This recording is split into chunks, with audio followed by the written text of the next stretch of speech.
Қайырлы күн балалар, математика сабағына қош келдіңдер. Бүгінгі сабақта тақырыбымыз 3 таңбалы сандарды қосу және азайту алгоритмдері жергілікті жердің бедері. Бүгінгі сабақта білетініміз, Қазақстанның жер бедерімен танысуды жалғастырамыз.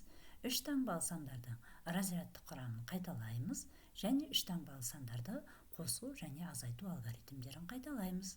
Ең алдымен Қазақстанның жер бедері туралы азғана айтып кетейік. Балалар, біздің Қазақстанымыз кең байтақ, батыстан шығысқа, шығыстан оңтүстікке, оңтүстіктен солтүстікке қарай көптеген жерлерге созылып жатыр. Онда асқар биік таулар да, айдын шалқар өзендер де, көлдер де, кең жайлау далалар да жетеді. Яғни біздің Қазақстанымыз жер көлемі өте үлкен және қойнауы табиғи байлықтарға толы. Алдымен оқулығымыздың 27-ші бетін ашып, бірінші тапсырмаға назар аударайық. Дайынбыз ба, балалар? Бірінші есепте берілген өрнектерді қандай топтарға бөлуге болады депті. Яғни әртүрлі өрнектер беріліпті. Бірінші өрнек x пен 65-тің қосындысы бөлу a дейді. Бұл қандай өрнек? Әріпті өрнек, дұрыс айтасыңдар. Ал 12 қосылған 68 қосу 45. Бұл қандай өрнек? Санды өрнек. 965 азайтылған 452. Бұл қандай өрнек? Санды өрнек. Ал а қосылған 456. Бұл әріпті өрнек. Бұндай өрнектермен біз 2-ші сыныптан бері таныспыз. Яғни өрнектің құрамында кілең сандар болатын болса, ол санды өрнек, ал құрамында әріп болатын болса, ол әріпті өрнекке жатады. Ал енді 2-ші тапсырмаға назар аударайық. Ең алдымен ұзындық өлшем бірліктерінің қалай жіктелетініне назар аударайық. 1 метрде неше дециметр бар? 10 дециметр бар. Ал 1 метрде неше сантиметр бар? 100 сантиметр бар.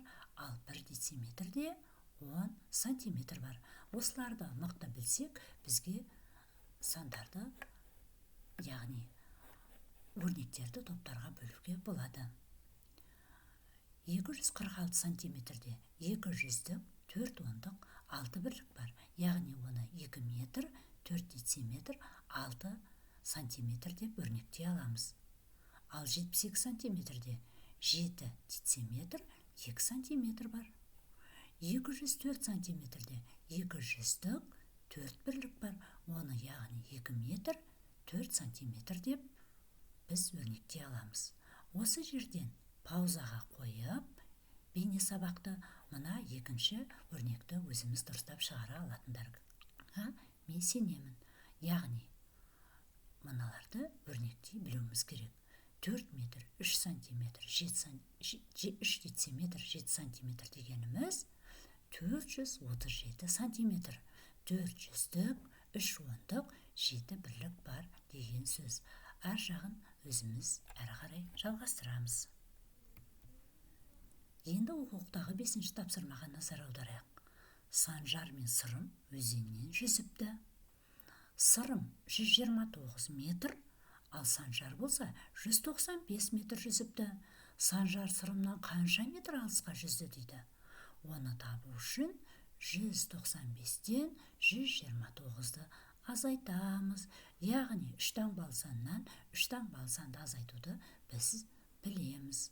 Оны да осы жерден кідіріске қойып, ары қарай мәнін есептеп шығара аламыз. 6-шы тапсырмада балар, x-тің орнына сандарды кезектестіре қоя отырып, өрнек құрастыр, өрнектердің мәндерін жаз дейді. Бұл жерде, мына жерде сендерге оңай болу үшін мен өрнектердің барлығын жазып қойдым. Ал енді назар аударатын нәрсе балар, біз өрнектердің мәнін тапқан кезде тиімді тәсілді қарастыруымыз керек. Біріншіге қарайықшы. 458-ге 64 қосу 126 дейді. Бұл жерде 64 пен 126-ны қосып алып, одан соң 458-ді қоссақ, сол кезде оңай. Ал екінші өрнекке назар аударайық. Бұл жерде 458 пен 122-ні қосып алып, содан соң 126-ны қосқан оңай. Яғни қосудың теримділік заңын пайдалана отырып, есептерді ары қарай шығара береміз. Бұндай тәсілді сендер 2-ші сыныпта меңгердіңдер. Мен сендерге сенемін, балалар. Егер оқушы өрнектердің мәнін амалдар бойынша есептеген болса, онда оның қандай өрнектің мәнін тапқанын жаз дейді. Бірінші амал қосу амалы, екінші амал бөлу амалы. Ендеше жоғарыда жасырылған өрнек 15 пен 12-нің қосындысын 9-ға бөлу екен. Яғни мына жерде жасырылған өрнек мында тұр екен.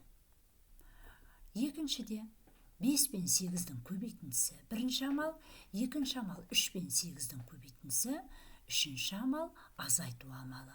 Яғни жоғарыда жасырылған амал мына амал екен. Бірінші көбейту амалын, екінші көбейту амалын, содан соң барып азайту амалын орындаймыз. Үшінші өрнекте бірінші амал қосу амалы, екінші амал бөлу амалы, үшінші амал қосу амалы. Ендеше жоғарыда жасырылған өрнек 45 пен 9-дың қосындысына 28 пен 7-нің бөліндісін қос деп тұр. Бірінші жақшаның іші, екінші бөлу амалы, содан соң қосу амалы орындалады екен. Яғни бұл өрнектердің де мәнін дұрыс таба аламыз деп ойлаймын. Яғни біз бүгінгі сабақта 3 таңбалы сандардың разрядтық құрамын қайталадық, 3 таңбалы сандарды қосу және азайту алгоритмін қайталадық. Үйге тапсырма 28-ші бетте 4-ші және 27-ші беттегі 3-ші тапсырма. Сендерге қосымша айтарым, балалар, мына сілтемелерді беріп қойдым. Қолдарың бос уақытта осы сілтемелерге кіріп, өздеріңе қызықтырған мәліметтерді бүгінгі сабақ бойынша таба аласыңдар. Оқуға мүмкіншілік көп, балалар. Сол жағдайдың барлығын пайдалануымыз керек. Егер түсінбеген сұрақтар болса, және де бірдемені анықтай алмасаңдар, маған кез келген уақытта кешкі 8-ге дейін хабарласып, сұрақтарды қоюға болады. Сау болыңдар, балалар.